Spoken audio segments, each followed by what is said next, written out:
educación es absolutamente extraordinaria. De hecho, habría que decir que la educación moderna es absolutamente incomprensible sin algo que se conoce como la reforma. Y es así por una razón enormemente sencilla, que incluso investigadores de la historia de la educación, que en absoluto son protestantes o que tienen ninguna simpatía por la reforma, han percibido desde el principio. A lo largo de la Edad Media, y en contra de lo que había sido el cristianismo del primer siglo, siglo y pico aproximadamente, se va produciendo un desprendimiento creciente del cristianismo de la educación. El cristianismo va dejando de ser la religión del libro y por el contrario se convierte en una religión ceremonial que además toma sus ritos y ceremonias masivamente del paganismo, y esto es algo que no es una invención perversa de los historiadores protestantes. Eso es algo que reconoce, por ejemplo, el propio obispo Eusebio, que se llevaba muy bien con el emperador Constantino y que dice que el propio emperador Constantino, para recomendar la nueva religión a los paganos, les permitió traerse toneladas de paganismo consigo que entraron dentro de la Iglesia. En ese sentido, eso tuvo enormes consecuencias. Por ejemplo, esta mañana veíamos cómo había cambiado totalmente la visión de la mujer. Ayer veíamos cómo había cambiado la visión del trabajo. Cambió la visión de la educación. Porque de ser una religión del libro, por decirlo de alguna manera convencional, de pronto el cristianismo se convirtió en una religión ritual más que además absorbía generosísimas raciones del ritual pagano. La Reforma, sin embargo, al regresar a la Biblia, se encontró con el hecho de que no era posible, como había sido posible a lo largo de la Edad Media, ser creyente, analfabeto y llegar a santo.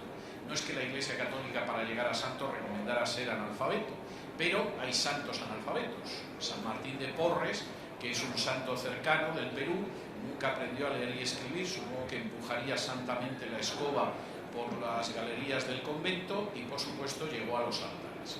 Eso era algo absolutamente implanteable dentro del mundo de la Reforma, siquiera porque los reformadores se encontraban con ese texto de Josué capítulo 1 y versículo 8, donde el propio Dios le dice a Josué que para que pueda prosperar en la vida, para que le vaya bien, tiene que meditar día y noche en el libro que él le ha entregado a Moisés. Y claro, ustedes me dirán cómo se puede meditar en un libro que no puedes leer. Y en ese sentido, la Reforma impulsó desde el principio un esfuerzo educativo tremendo. Voy a darles algunas pinceladas para que puedan tener siquiera una visión sintética de lo que esto significa. El 21 de mayo de 1536, subrayo la fecha, 1536, se estableció la primera escuela pública, obligatoria y gratuita de la historia. Y se estableció en la Protestante Ginebra. ¿Por qué en la Protestante Ginebra? Pues porque en la Protestante Ginebra eran conscientes de que la Biblia tenía que llegar a todo el mundo, no solo a los clérigos o no solamente a las élites que regían la sociedad, sino a toda la población. Y a menos que se enseñara a la población desde la infancia a leer y escribir, no había la menor posibilidad de que pudieran acceder a las escrituras. Esto no fue algo que se limitara a la Protestante Ginebra. En 1547, en la Confesión de Fe escocesa, que como su propio nombre indica era una confesión de fe, es decir, se habla de la doctrina de la divinidad, se habla de la Trinidad, se habla de los sacramentos, se habla del juicio final. En esa confesión de fe se recogían dos disposiciones que eran muy importantes desde el punto de vista educativo. La primera era que en todas las poblaciones rurales se tenía que abrir una escuela. Y en ese sentido, aparte de que era muy importante para los teólogos de la confesión de fe escocesa que la gente supiera lo que era la Trinidad o la justificación por la fe, además en todos los pueblos, en todas las poblaciones rurales, había que establecer una escuela. Y en todas las ciudades, junto con esas escuelas primarias, había que establecer una universidad con un superintendente que además estuviera pagado para que lo pudiera llevar a cabo como es debido. Este esfuerzo fue un esfuerzo de carácter alfabetizador y de carácter educativo que empezó a dar unos frutos extraordinarios en muy pocos años. Por ejemplo, en 1559, en esa Ginebra donde se había establecido la primera escuela pública, gratuita y obligatoria de la historia, se estableció una universidad que inmediatamente empezó a superar a otras universidades europeas que venían desde la Edad Media, simplemente porque la visión de la educación, en la que luego me detendré, era una visión muchísimo más amplia. La Universidad de Ginebra, de hecho, llegó a ser tan importante que aproximadamente 2 siglos después, un norteamericano que llegaría a ser presidente de los Estados Unidos y que se llamaba Thomas Jefferson, quiso comprar la Universidad de Ginebra y llevársela a Estados Unidos. Estados Unidos era una pequeña república, bastante tenían con sobrevivir en el proceso de cuajar la nación, y por supuesto Thomas Jefferson no se pudo llevar la Universidad de Ginebra a los Estados Unidos. Seguramente hoy en día no Donald Trump, cualquier millonario del Medio Oeste habría comprado la universidad y se la habría llevado, pero en aquel entonces era imposible. En cualquiera de los casos, y esto sí que es enormemente interesante, el esfuerzo universitario tuvo unas consecuencias verdaderamente tremendas, como es el hecho de que las grandes universidades todavía de hoy en día las establecieron reformados en el norte de América. Harvard es una universidad que se crea apenas a los 6 años de que los puritanos lleguen al territorio que ahora se conoce como Estados Unidos, y después de Harvard vino Yale, vino Princeton y vinieron otras universidades en este sentido, y luego me detendré algo más en ello. De alguna manera esto tenía una enorme lógica, y les voy a dar una cifra que resulta, yo creo que bastante clara. Cuando a mediados del siglo XVII un conjunto de disidentes religiosos puritanos suben en Inglaterra a un barco conocido como el Mayflower y se dirigen hacia las Indias Occidentales, lo que ahora es Estados Unidos, el 80% de los varones sabe leer y escribir, a mediados del siglo XVII. El 70% de las mujeres sabe leer y escribir. La cifra era muy buena para la época, pero tengo que decirles que en otros medios protestantes se había superado. A mediados del siglo XVII, entre los cuáqueros, el 100% de los hombres, el 100% de las mujeres sabía leer y escribir. Se consideraba que era normal. Para que se hagan una idea de lo que significó ese impulso reformado en la educación, baste decirles que cuando a inicios del siglo XIX Hispanoamérica decide emanciparse del Imperio Español, la tasa de alfabetización en Hispanoamérica no llega al 10%. Eso, por supuesto, 2 siglos, siglo y medio aproximadamente después de que los puritanos del Mayflower llegaran al norte del continente. Pero no crean ustedes que era porque el Imperio Español trataba especialmente mal a lo que se conocía como los españoles del otro hemisferio, es decir, a los hispanoamericanos. No, la tasa de alfabetización en España tampoco llegaba al 10%. Era la misma cultura hispano-católica que consideraba que la educación estaba bien para algunos clérigos, para las élites dominantes, pero por supuesto era perder el tiempo el enfrentarse con esa situación. Las primeras leyes educativas que se conocen en el mundo católico ya son de la segunda mitad del siglo XIX, mientras que las primeras leyes educativas en el mundo de la Reforma son de la primera mitad del siglo XVI. Nosotros tuvimos que esperar hasta el siglo XIX. En el caso de la Argentina, la primera ley, además de educación universal, gratuita y obligatoria, fue de 1884. Entre 1884 y 1536 median casi 3 siglos y medio, no es poca diferencia. Y por cierto, tengo que decir que la ley, que se debe a Julio Argentino Roca, tuvo una oposición feroz por parte de la Iglesia Católica. Los obispos argentinos se resistían a una ley de educación pública, gratuita y obligatoria, pero incluso el nuncio de su santidad protestó contra la ley 1420, considerando que era indigna. No es que los obispos de Argentina fueran más terribles, no, pasó igual en España. En España la primera ley educativa es apenas unos años antes de la Argentina, es la ley Moyano, y tuvo una resistencia feroz de los obispos españoles que, por ejemplo, utilizaron argumentos del tipo de que una ley de obligación de educación obligatoria no respetaba la libertad de los padres, porque a lo mejor los padres querían que los hijos fueran analfabetos, y si querían que fueran analfabetos, ¿por qué se lo iba a impedir el Estado? De manera que en ese sentido eso implicó una diferencia educativa entre el mundo de la reforma y el mundo de la contrarreforma verdaderamente espectacular. La ley española es de 1857, o sea que, como ven ustedes, no anduvimos a mucha distancia de la nación hermana argentina.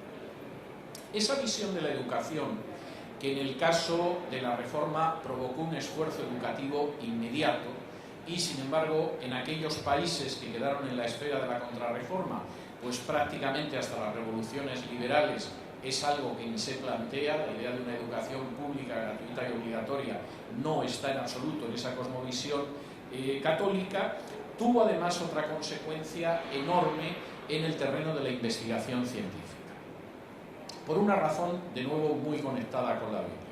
Francis Bacon, que es el creador del método científico actual, que es el método de observación de la naturaleza para, a partir de la observación directa de la naturaleza, extraer conclusiones científicas, planteaba un método que a nosotros nos parece ahora normal. Es decir, parece que lo lógico es que para saber cómo se mueve el cosmos o cómo se mueven los organismos vivos, los observemos. Bueno, esto nos parece lógico después de Bacon. No era la visión de inicios del siglo XVI, ni era, por supuesto, la visión de la Edad Media, en la que un monje, encerrado en la soledad de su celda, leía Aristóteles y se dedicaba a especular sobre cómo era la naturaleza. Dado que Aristóteles en ocasiones se había molestado en mirar el fenómeno, pero en otros se lucubraba, las conclusiones del monje no podían ir más lejos de donde iba. En ese sentido, y esto es algo tremendamente importante, la Reforma provocó una revolución científica. Y aquellas naciones que no estuvieron en la Reforma, pues nos quedamos fuera de la revolución científica.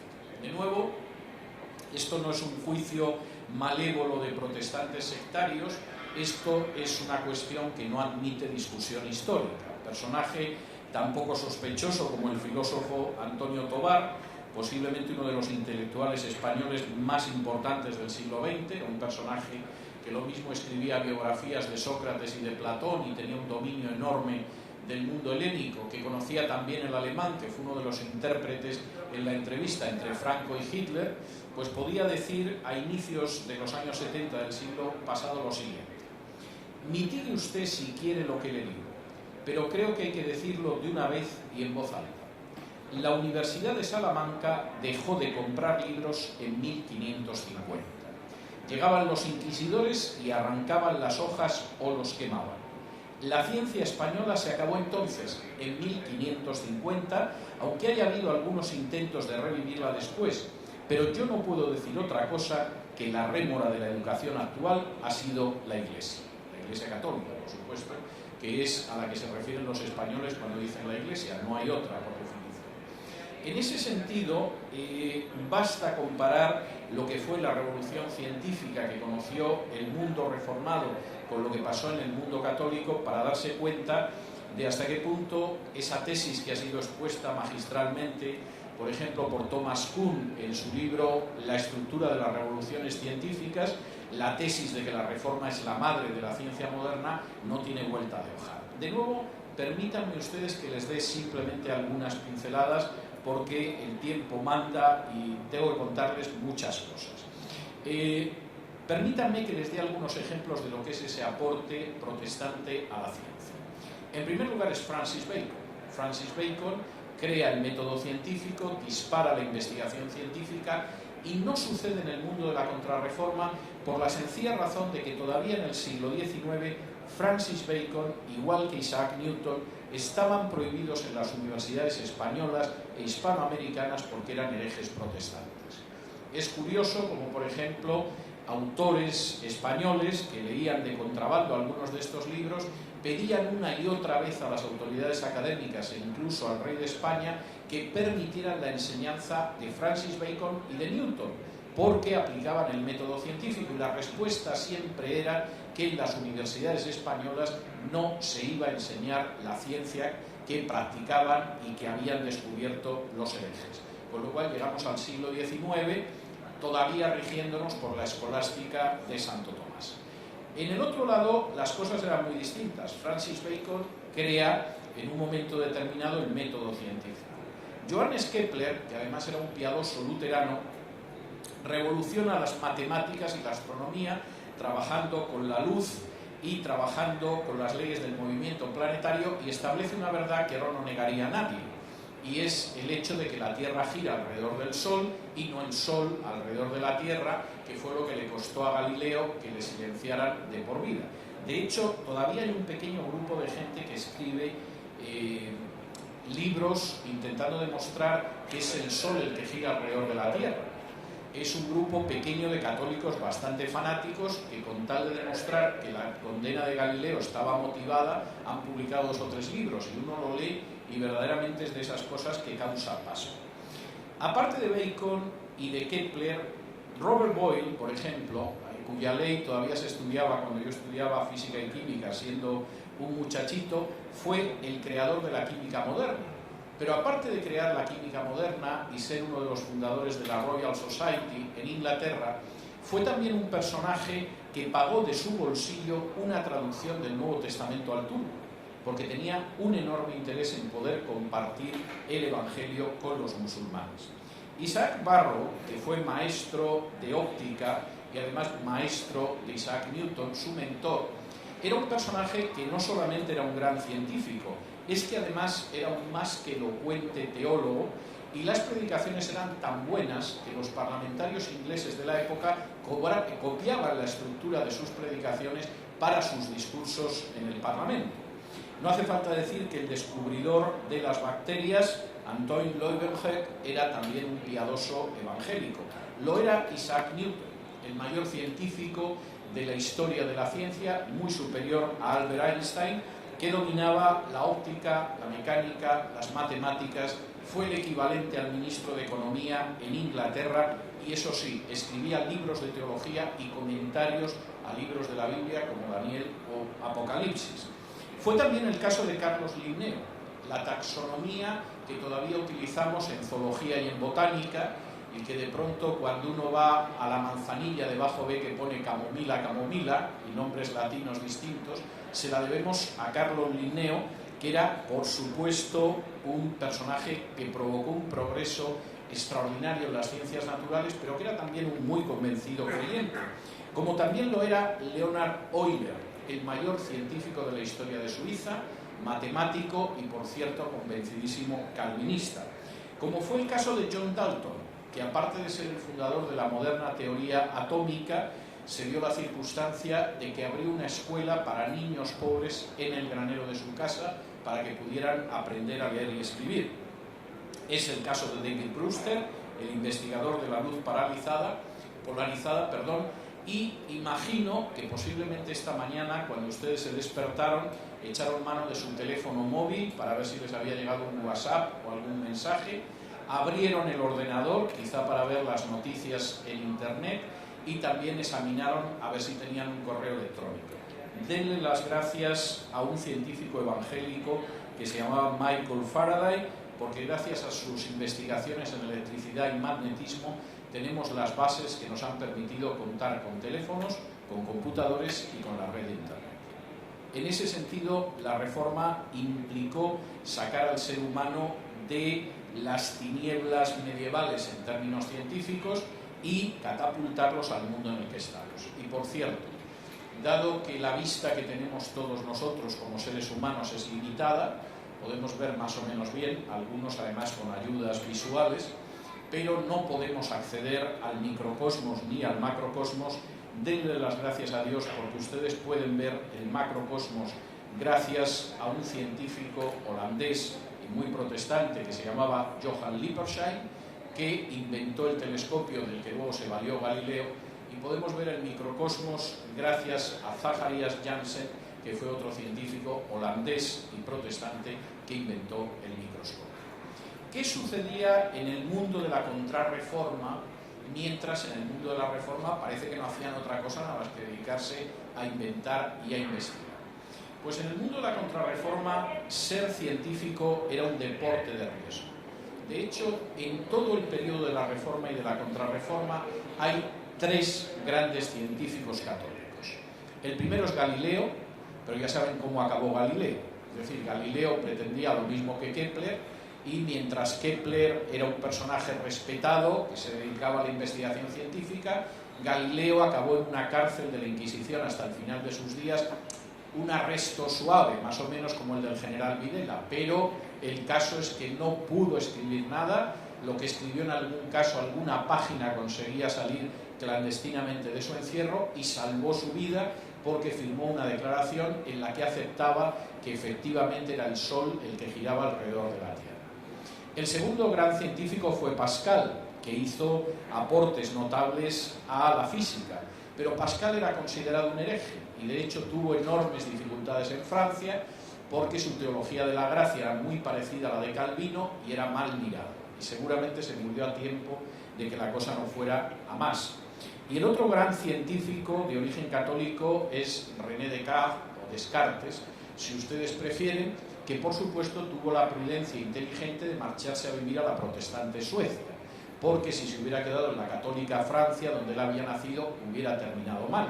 Y no crean que exagero, en 1663 todas las obras de Descartes, incluidas las científicas, fueron incluidas en el índice de libros prohibidos por el Papa. De manera que no puede sorprender que en última instancia los países reformados se echaran a correr en el terreno científico y ahí siguen, mientras que aquellas naciones que vienen de un trasfondo contrarreformista, aquí estamos todavía. Voy a darles un dato que me parece muy iluminador en este sentido, antes de entrar en otros aspectos relacionados con la educación. En el año 1991, John Halley, uno de los economistas del Banco Mundial, decidió realizar un estudio sobre el trasfondo espiritual de los premios Nobel. Descartó los premios Nobel que no le parecían serios, es decir, descartó el premio Nobel de la Paz, porque hay años que se lo dan a Martin Luther King, pero hay años que se lo dan a un terrorista. Descartó el premio Nobel de Literatura, porque hay años que se lo dan a Alexander Solzhenitsyn y hay otros años que se lo dan a Bob Dylan, y en fin, esto parece que no es del todo serio, y se centró única y exclusivamente en los premios Nobel de Ciencias. Desde el año 1901 al año 1990, el 86% de los premios Nobel de Ciencias eran o protestantes o judíos educados en naciones protestantes. El otro 14%, bueno, pues ahí aparecía algún agnóstico, algún ateo, algún católico, en fin, gente diversa, pero era un 14%. De ese 86%, 22% eran judíos, 64% eran protestantes. De modo que cuando alguien dice que para ser científico hay que ser ateo, o que el estudio científico obliga necesariamente por lo menos a ser un agnóstico, o es muy ignorante o es muy malvado, porque en términos estadísticos eso es una falsedad absoluta. Ahora, el gran peso es un peso de la ciencia protestante. Esto se manifiesta en algunas cosas tremendas. Por ejemplo, Argentina es el país que sale mejor parado de todos los países hispanos en términos de premios Nobel de Ciencias. Tiene 3, España tiene 2, el resto no tiene ninguno, ahí se acaba. Es decir, en Argentina y en España, e incluso en el caso de España, su segundo premio Nobel era español, pero llevaba ya años viviendo en los Estados Unidos cuando se lo concedieron. Es decir, estamos hablando de que la sequía hispana, en términos de premios Nobel, pueden ustedes sacar pecho con orgullo, porque van a la cabeza y es que detrás no va prácticamente nadie. Si hablamos de las universidades, la distancia es todavía mayor. Si ustedes examinan la lista de las 50 primeras universidades del mundo a día de hoy, con alguna pequeña excepción, la Universidad de Pekín entró el año pasado, es una universidad absolutamente extraordinaria. Mi hija se graduó hace un año y pico y sé lo que es la Universidad de Pekín, es verdaderamente notable, de Beijing, y los japoneses que han conseguido meter una también, el resto son naciones protestantes. Entre las 50 primeras universidades del mundo es algo tremendo. Es más, los hispanos empezamos a entrar a la altura de la 150. España no tiene una sola entre las 200 primeras, a pesar de ser una nación de la Unión Europea. La enorme distancia que se produce en términos científicos entre aquellas naciones que incorporaron una serie de valores bíblicos gracias a la Reforma y aquellas que estaban en el campo de la contrarreforma es inmensa. Pero es que quisiera ir todavía más lejos en este terreno. La Reforma no solo marcó una inmensa distancia en el terreno de la educación, porque su visión era que la educación tenía que ser obligatoria, gratuita, pública desde el principio.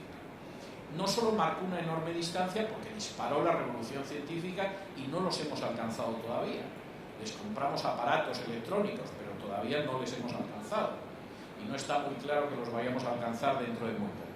Es que además la Reforma tuvo una visión de la educación que a mí me parece extraordinaria y voy a intentar dedicar los últimos minutos antes de cederles a ustedes la palabra a algunos de esos aspectos por los que la Reforma tiene una visión absolutamente extraordinaria que deberíamos de esforzarnos de recuperar en el caso, por ejemplo, de las iglesias evangélicas. Por ejemplo, la Reforma era absolutamente enemiga del anti-intelectualismo.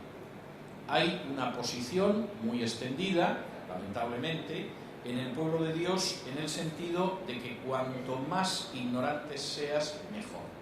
Parece ser que la ignorancia es un caldo de cultivo especial para que prenda la acción del Espíritu Santo.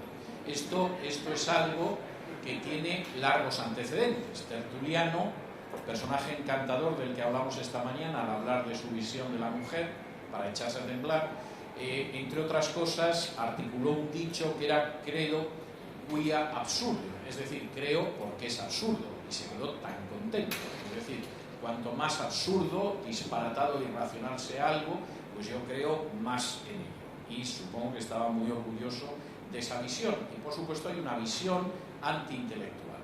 La Reforma tenía claro exactamente todo lo contrario.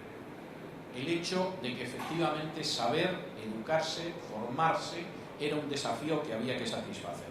Permítanme que les dé algunas pinceladas en este sentido. Por ejemplo, John Preston, uno de los grandes teólogos puritanos, decía: yo no niego que un hombre pueda tener mucho conocimiento y carecer de la gracia, pero por otro lado, no puedes tener más gracia del conocimiento que tienes. Es decir, es verdad, hay gente sabia que su situación espiritual es deplorable, pero no nos engañemos. Es muy difícil profundizar en ciertas áreas de la vida cristiana cuando se conoce y cuando se desconoce, cuando no se tiene un determinado conocimiento. Richard Baxter, uno de los grandes teólogos puritanos del 17, decía: la educación es la manera ordinaria de Dios para conceder su gracia y no debería ser colocada en contraposición al Espíritu más de lo que pueda serlo la predicación de la palabra. Es decir, no seamos tan asnos como para pretender que la educación es algo que se contrapone con el Espíritu. La educación no se contrapone con el Espíritu más de lo que se puede contraponer la Biblia. Eso es absolutamente absurdo.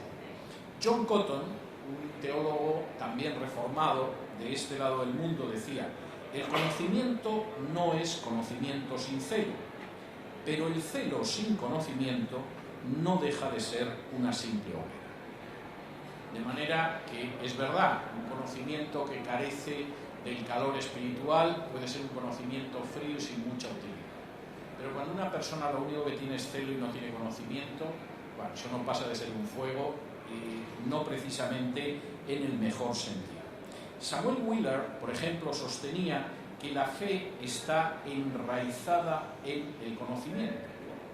Y en ese sentido, verdaderamente es algo absolutamente notable lo que podían decir. Por ejemplo, que sería interesante que en las instituciones educativas los jóvenes, aparte de aprender muchas cosas, incluida la Biblia, aprendieran también a razonar. Por ejemplo, las primeras leyes que regían el funcionamiento de la Universidad de Harvard, universidad creada a los 6 años de que los puritanos llegaran a Norteamérica, establecían que los estudiantes no solo tienen que ser capaces de leer las Escrituras, sino que tienen que acercarse a poder resolver dificultades de manera lógica. La lógica, la capacidad de razonar, la forma de pensar es algo enormemente importante. Esa visión contra el antiintelectualismo, y eran absolutamente contrarios al antiintelectualismo, les llevaba también a tener muy mala impresión de la ignorancia. Y en ese sentido es curioso que de nuevo detrás de la fundación de Harvard, y es que me parece ejemplar desde muchos puntos de vista, se afirma, por ejemplo, lo siguiente: hay que evitar dejar que exista un ministerio iletrado en las iglesias, porque entonces nuestros ministros acabarán yaciendo en el polvo. Es decir, mantengamos pastores asnos y esto va a acabar mal. Es decir, seguramente en la primera generación uno pensará que son muy santos y muy bendecidos por Dios, etcétera, etcétera, pero lo cierto es que eso va a acabar muy mal.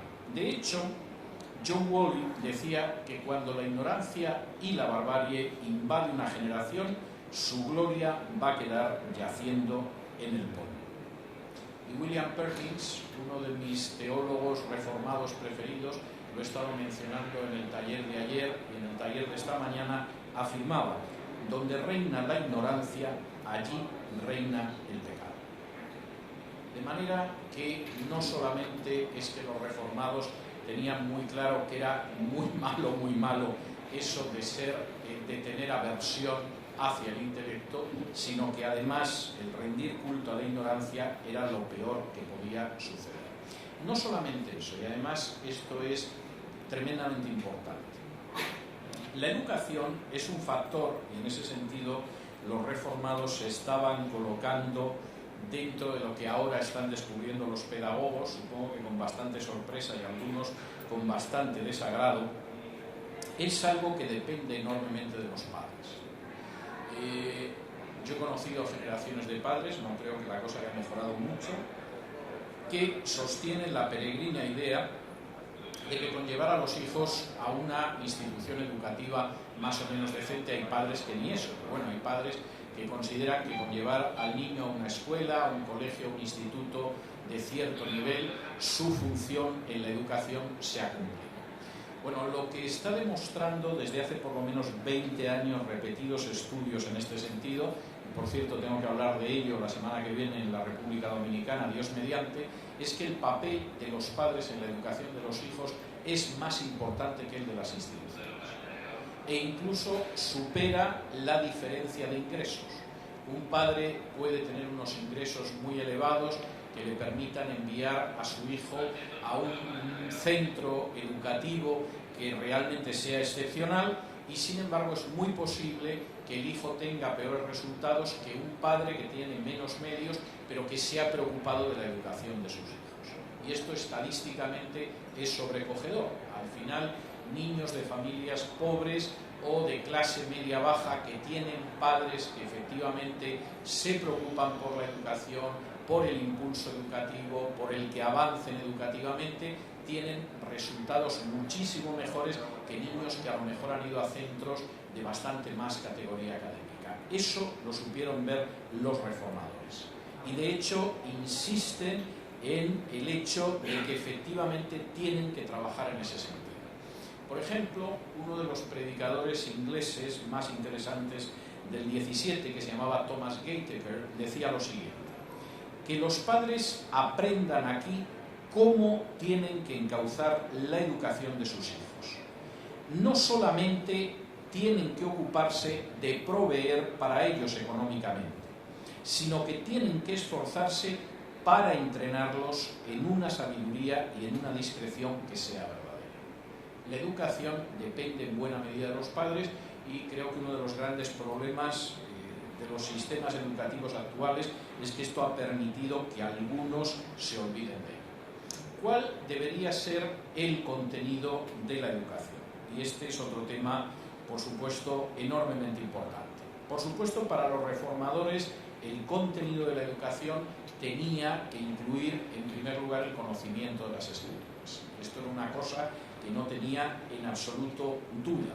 desde Lutero, que dice que sobre todo la lectura continua para todos de la Biblia en las universidades y en las escuelas es lo que habría que hacer, y habría que advertir para que ninguno dejara que su hijo no supiera que las Sagradas Escrituras son supremas, a la propia disposición de los estatutos del College Emmanuel en la Universidad de Cambridge, que incluían la lectura por la mañana y por la tarde de la Biblia, junto con las Escrituras. Es enormemente interesante lo que consideraban que era el ideal curricular que tenían que tener aquellos que estudiaban. Y fíjense en esto porque es enormemente importante.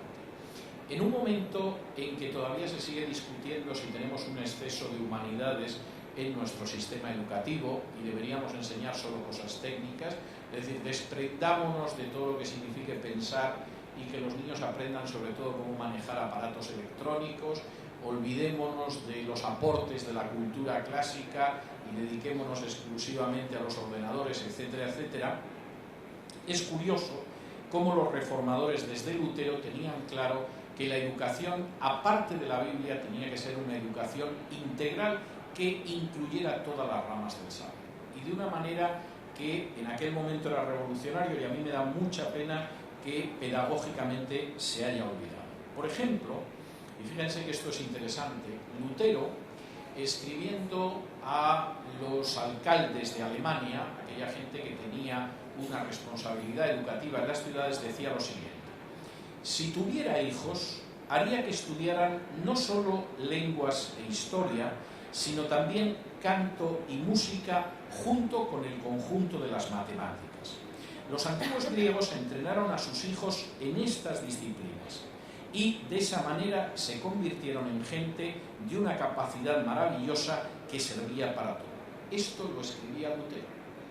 Si yo tuviera hijos, llegó a tenerlos, pero en aquel entonces todavía no los tenía y no se había casado todavía, no solamente me preocuparía de que supieran lenguas e historia, sino también artes como la música y ciencias como las matemáticas. Es una visión integral de la educación, que incluye el arte, las ciencias y las humanidades. Yo personalmente no creo en un sistema educativo que no intente cubrir todo eso, pero desde luego Lutero no pensaba que con la Biblia solo bajo el brazo tirabas por este mundo. Si yo tuviera hijos, mis hijos estarían educándose en el arte, en las ciencias y en las humanidades, porque de esa manera estarán dispuestos a todo. Robert Cliva, otro de los teóricos además de la educación en el mundo de la Reforma, escribía: cuanto más habilidad y conocimiento tenga un estudiante en las ciencias liberales, antes aprenderá cuál es su ocupación y lo hará con más gusto, y así le sucederá. La manera en lo que esto significaba, y de nuevo les voy a poner como ejemplo la Universidad de Harvard, es extraordinario. Si yo en estos momentos presidiera una universidad, que no es el caso y Dios me libre de ese cáliz, pero si fuera el caso, yo realmente absorbería una educación, una universidad cristiana, quiero decir, absorbería un inicio, por lo menos en los primeros años de educación, de acuerdo a esto. Fíjense la disposición en Harvard.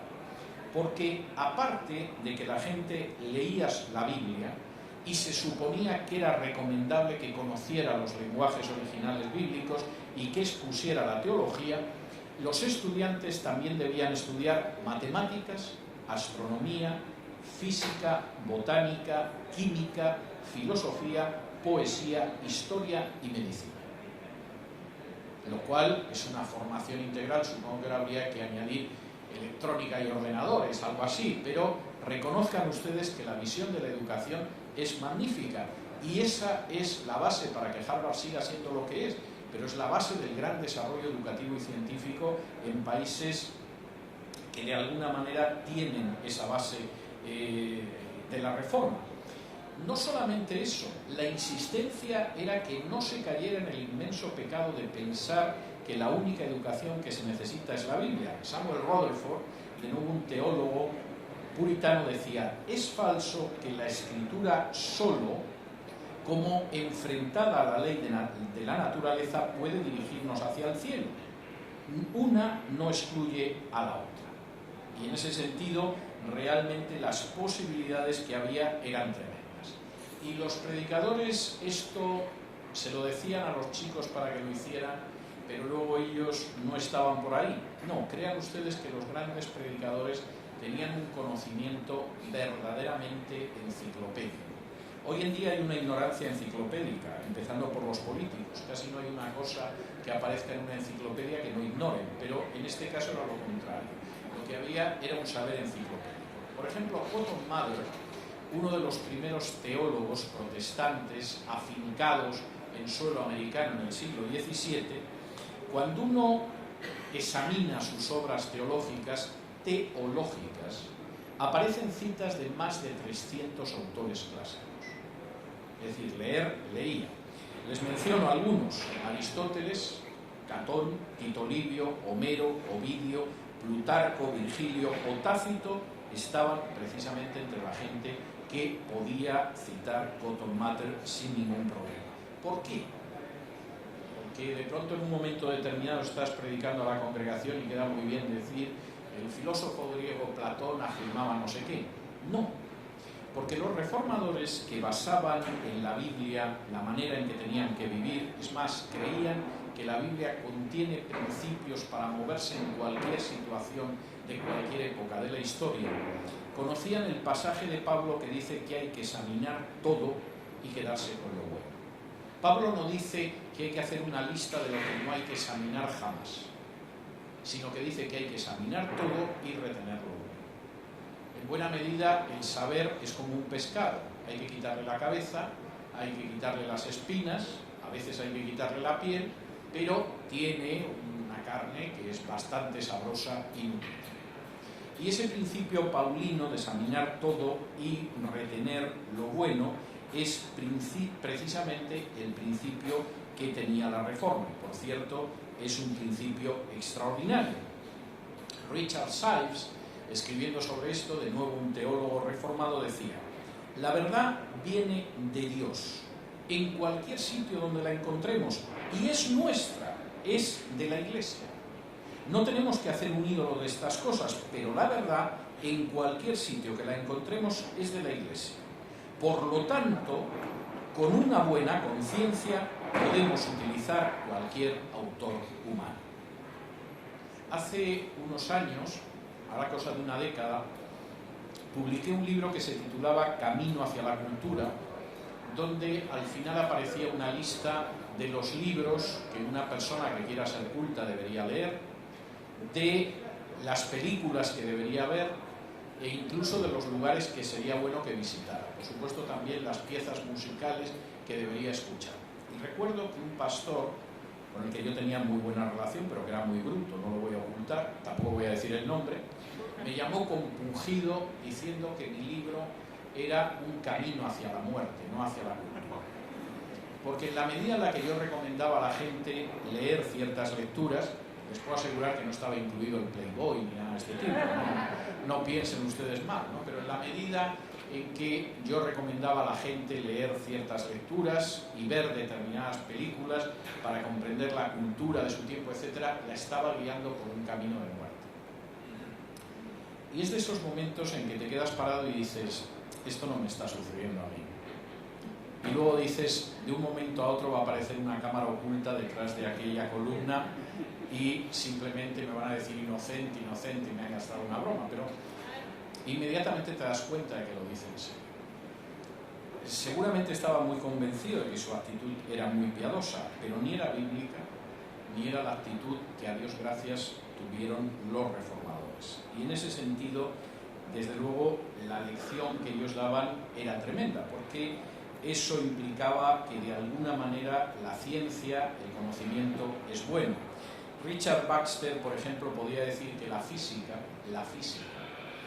que es una gran parte del conocimiento humano, lo es porque implica el conocimiento de las obras admirables de Dios. Cuando alguien efectivamente se acerca a un laboratorio, cuando siguiendo el mandato bíblico observa los cielos, o se detiene en el movimiento de las estrellas, o analiza la vida de un animal tan diminuto como la hormiga, la misma Biblia deja muy claro que ahí con lo que se está encontrando es con el cumplimiento de un mandato de Dios y con el descubrimiento de la poderosa mano de Dios. Y como decía John Cotton, estudiar la naturaleza y el curso y el uso de todas las obras de Dios es un deber impuesto por Dios sobre toda clase de hombres. Hay toda una visión enormemente positiva en ese sentido que a mí me parece verdaderamente extraordinario. Quisiera concluir con una cita de un libro poco conocido pero muy interesante del escritor inglés John Milton. Milton no solamente ha pasado la historia por El paraíso perdido, que es su obra más conocida, es uno de los grandes poemas en lengua inglesa, era un personaje que escribió obras de teología, era hijo de un pastor evangélico en Inglaterra, pero llegó a escribir un tratado sobre la educación. Y cuando él tenía que definir cuál era la educación que la gente tenía que absorber, decía: por lo tanto, yo llamo a una educación completa y generosa cuando hace que un hombre realice de manera justa, habilidosa y magnánima todos los oficios, tanto privados como públicos, para la guerra y la paz. La educación es algo maravilloso. Afortunadamente, aquellas personas que regresaron a los principios bíblicos descubrieron que la educación arranca del simple deseo de que la gente se pueda acercar, como Dios le dijo a Josué, de día y de noche a la palabra de Dios, que la educación, por supuesto, cambia la situación de las personas y de los pueblos. La educación marca una distancia tremenda entre las naciones, y aquellas naciones que quedamos en el lado de la contrarreforma, evidentemente seguimos manteniendo una brecha histórica con aquellas que recuperaron los principios bíblicos que trajo la reforma. Pero además la educación es algo extraordinariamente maravilloso, que incluye la profundización en la Biblia, porque el hecho de ser ignorante no significa ser más espiritual, significa ser ignorante, punto, a secas. Luego, si es más o menos espiritual es una cuestión aparte, pero la ignorancia no es ni lejanamente algo unido a la espiritualidad, aunque algunos lo piensen. Y por supuesto, la educación implica el hecho de profundizar en las obras maravillosas de Dios, implica examinar todo y retener lo bueno, porque cualquier cosa buena que hay en este mundo es nuestra y Dios nos la ha dado y tenemos que saberla aprovechar. Y la educación, en última instancia, es algo que tenemos que comunicar con la gente que nos rodea y asumir, por ejemplo, en el caso de los padres, como un auténtico y glorioso privilegio. Y en ese sentido, la reforma, desde luego, que marcó una diferencia. Muchas gracias.